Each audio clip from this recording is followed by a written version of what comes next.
In 2014, a major newspaper ran this seemingly standard article about airport security. But they made this massive editorial oversight. Oh, right, the photo leak. Yeah, exactly. They accidentally published a high-resolution, totally unredacted photograph of the physical master keys used by the TSA. It's just right there on the internet for everyone to see. Right. And within 48 hours, files to 3D print your own set of those master keys were just circulating everywhere online. It's wild. It is. And today, I mean, for under $5, anyone with a basic 3D printer can manufacture a key that will silently open almost any locked suitcase in, like, 2 seconds. Yeah, and yet millions of us still trust those little red diamond locks with our most valuable stuff. Exactly. And looking at the stack of sources we have for today's deep dive, these expert travel strategy videos and internal logistics reports, that blind faith is really costing us. It really is. Okay, let's unpack this. 25 million bags are mishandled globally every single year. But the biggest threat to your luggage in 2025 isn't just that some automated routing system will accidentally misplace it. Right. The real threat is that someone is actively targeting it. Dropping your bag on that belt is basically putting blind faith in a black box. Yeah, and that shift, from accidental loss to targeted theft is really the crucial starting point for our discussion today. Because the industry relies on us not knowing how bad it is. Exactly. The entire luggage industry is essentially built on security theater. I mean, they market features to you that look incredibly robust on a showroom floor, but they offer virtually zero resistance against modern systematic threats. So our mission today is to dismantle those myths. We are. Yeah. We're going to take you from being a passive passenger who just hope their bag arrives and equip you with the logistics to become what security experts call a forensic traveler. A forensic traveler. I like that. Yeah, it's someone who systematically controls their luggage's destiny, engineering it to be resilient against both airline incompetence and opportunistic theft. Well, I want to dig right into that security theater, starting with those TSA-approved locks. We already know the master keys are completely compromised. But even if a thief doesn't have a 3D printed key in their pocket, the sources suggest these locks are still functionally useless. Oh, they're worse than useless. They often act as a false safety net that encourages you to pack high-value items you really shouldn't. Because we think we're safe. Yeah. And beyond the master key leak, there's a fundamental human error problem. The vast majority of these locks ship from the manufacturer with default codes. Like 000. Right, or 111. They do it to make it easy for retailers to demonstrate them on the floor, but a staggering number of consumers never actually bother to reset them. Oh, wow. So they just leave it on 000. Yep. So a thief operating a baggage claim area, they don't need to pick anything. They just walk down a line of staged bags, try the zeros, and they have immediate access. Okay, but let's say I am hypervigilant. I buy a heavy-duty, non-TSA padlock, and I set a really complex code. The sources argue that if I'm putting that lock on a standard fabric-sided suitcase, I am completely wasting my time. You are, because the vulnerability isn't the lock at all, it's the zipper. The zipper. This is known in security circles as the pen trick. Right, I've seen videos of this. It's crazy. It really is. So the vast majority of soft-sided luggage uses standard nylon coil zippers. A thief just takes a simple, cheap ballpoint pen and forcefully jams the tip right between the interlocking teeth of the zipper track. Just a normal pen. Just a regular pen. The mechanical wedge of the pen forces the teeth apart, and it splits the track wide open in under 5 seconds. Wait, so they don't even touch the lock? Not at all. They reach through the split zipper, extract a laptop or a designer jacket, and then perform the truly insidious part of the maneuver. Which is covering their tracks. Exactly. They grab the locked zipper pulls, which are, still firmly padlocked together, and simply drag them back over the split section of the track. Oh, wow. Yeah, the mechanical action of the zipper pull realigns the teeth perfectly, basically sealing the bag right back up. Leaving literally zero visual evidence that the bag was ever breached. None. You won't know you've been robbed until you're unpacking in a hotel room 50 miles away. So, relying on a TSA lock and a soft-sided bag is basically like locking a screen door to stop a burglar. That is a perfect analogy. But if fabric bags are that vulnerable, the obvious countermeasure is hard-shell luggage.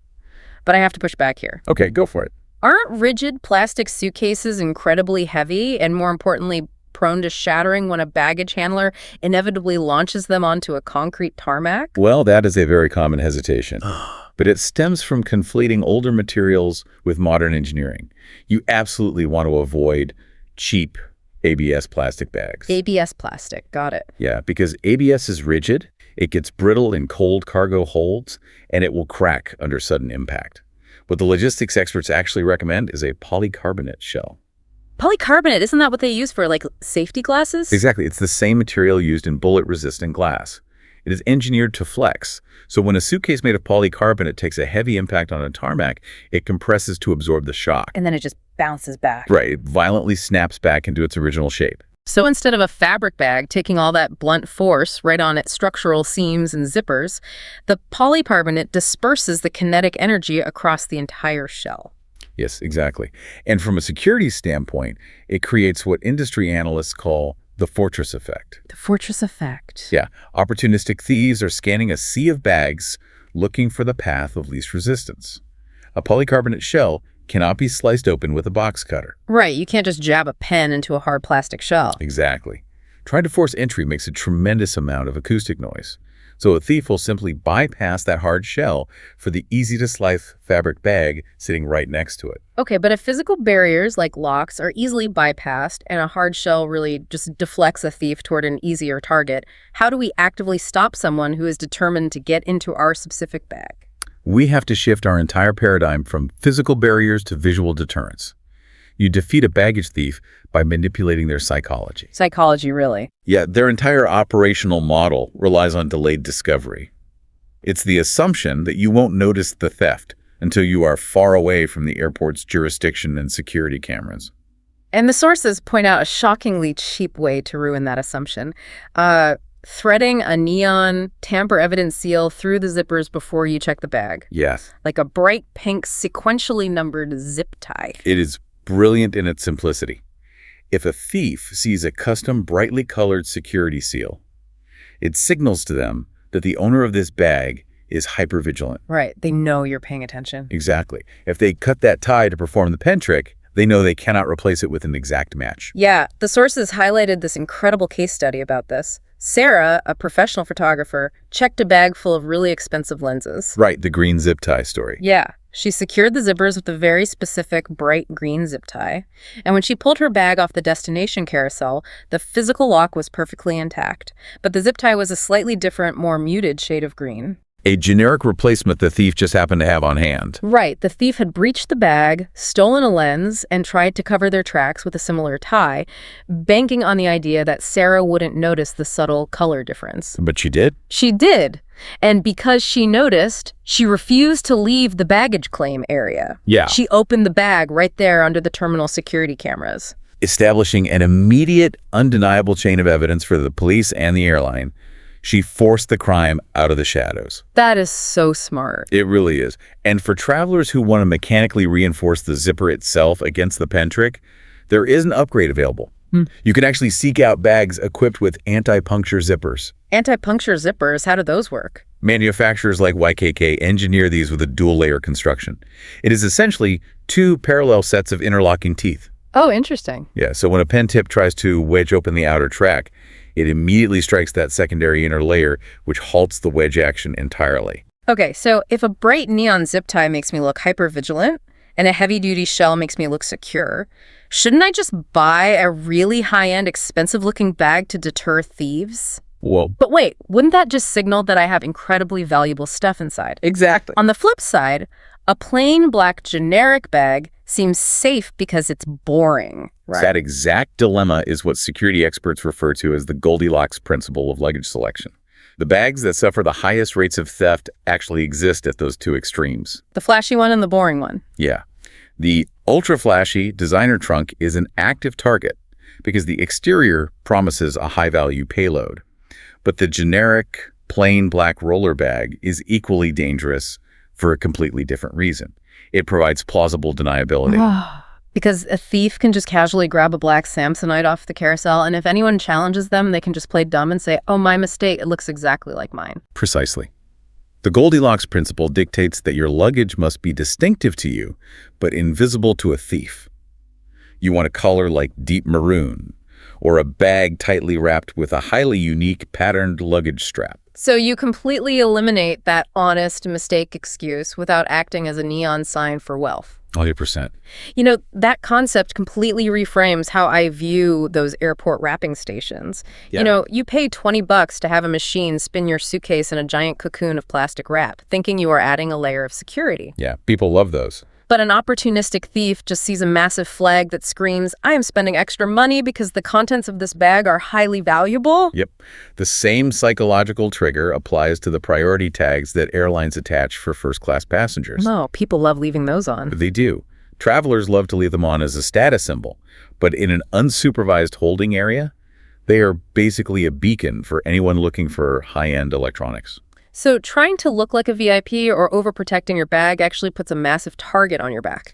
Okay, so we've built this visually monitored, mechanically secure fortress, but that only protects against a human thief in the terminal.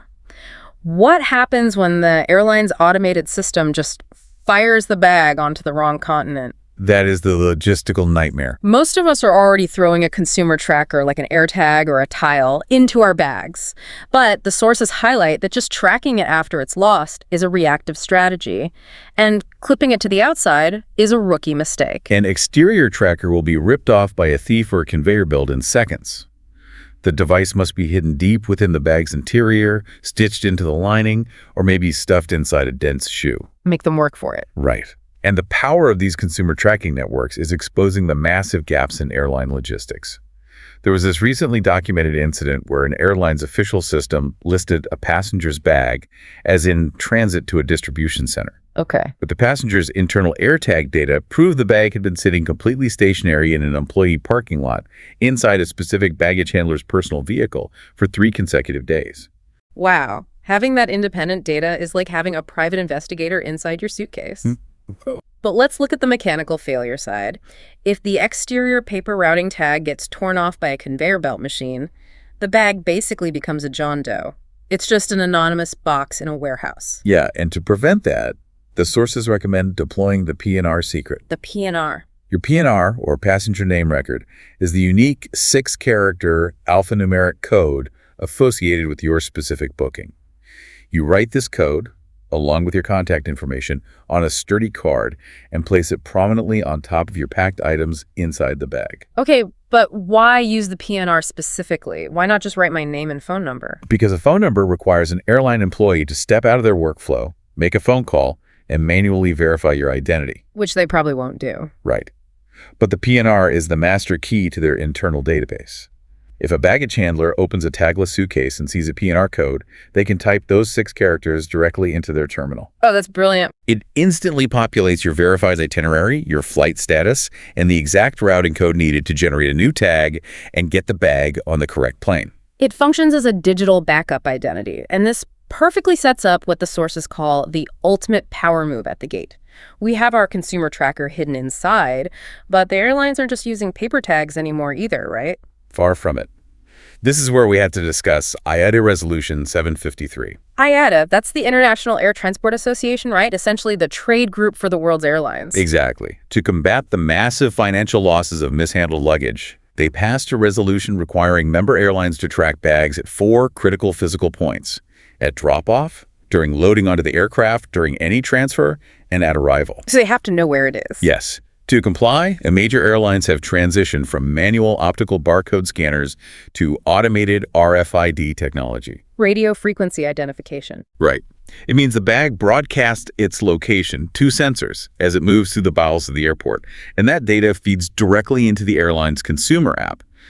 What's fascinating here is the leverage this dual data system gives the traveler. Because you can cross-verify. You have the airline's multi-million-dollar RFID network telling you one thing in their app and your $30 consumer tracker telling you another. Exactly. If you are sitting at the gate for a connecting flight and the airline app confidently states bag loaded, but your personal tracker clearly shows the bag is still sitting a mile away in Terminal B. You no longer have to approach the gate agent and ask a passive question.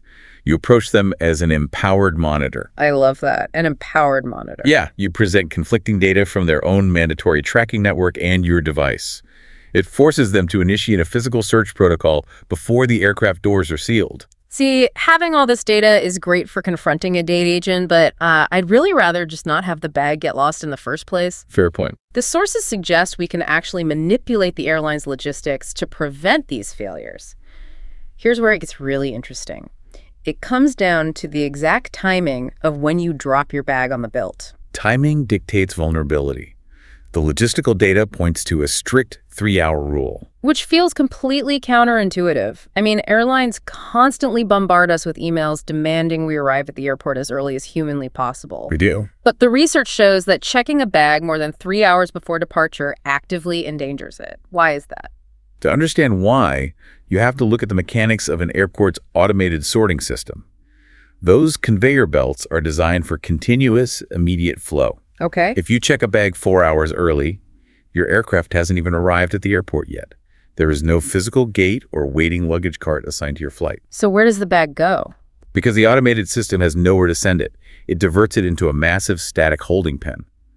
It will sit there, entirely unmonitored, through multiple shift changes of ground crews. Oh, that sounds bad. It is. The longer a bag sits stationary in the shadows, the exponentially higher the probability of theft or systemic misplacement. So checking it early traps it in a logistical limbo. The optimal window is actually checking the bag 60 to 90 minutes before a domestic flight. Right.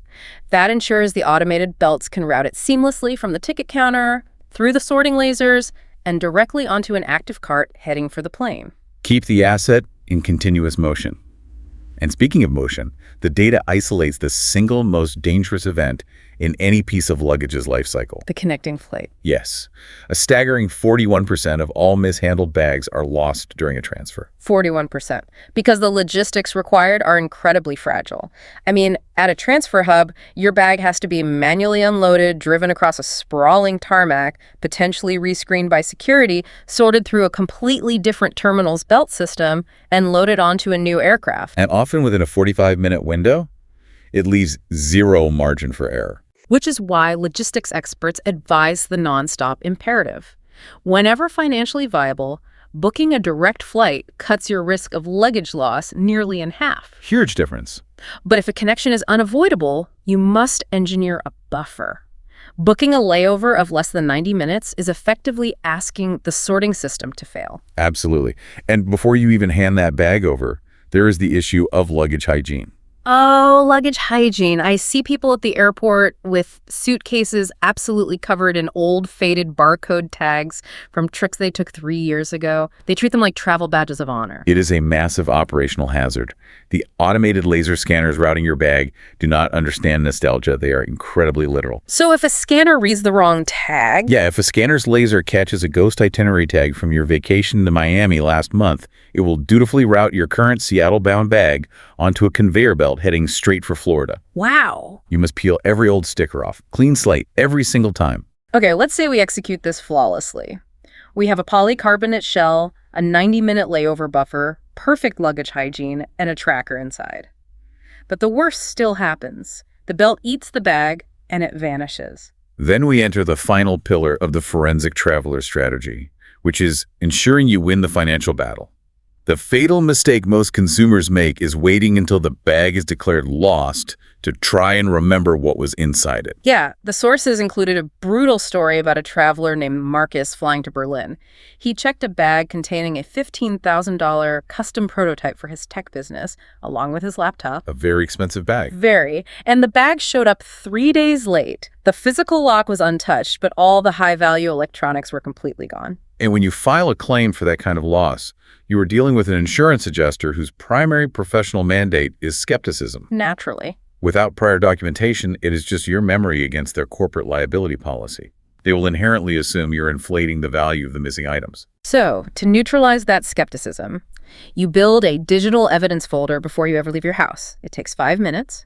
You lay out your open, packed suitcase and take a wide, high-resolution photograph. Right. Then you take macro close-up shots of your expensive items, the camera bodies, the designer labels, ensuring the serial numbers are clearly visible. Most importantly, you photograph the original purchase receipts next to those items and upload the entire folder to a cloud service like Google Drive or Dropbox. Right, so it's backed up. Exactly. If we connect this to the bigger picture, this 5-minute habit fundamentally alters your legal standing. When the airline or insurance company inevitably pushes back on your claim, you aren't a desperate traveler begging them to believe you. You transition instantly into a plaintiff holding time-stamped, bulletproof evidence. Yes, you hand them a photograph of a serialized asset sitting next to its receipt, time-stamped 2 hours before check-in. It removes their ability to negotiate the reality of the loss. And there is one final piece of documentation you must secure at the airport: the golden ticket. Ah, the golden ticket. When the agent checks your bag, they peel off a small barcode sticker and place it on the back of your paper boarding pass or hand it to you directly. It has a 10-digit number on it. That sticker is not a courtesy receipt. It is the legal chain of custody. It is the precise cryptographic link the airline uses to bind your legal identity to that physical piece of property. So if you lose it, you're out of luck.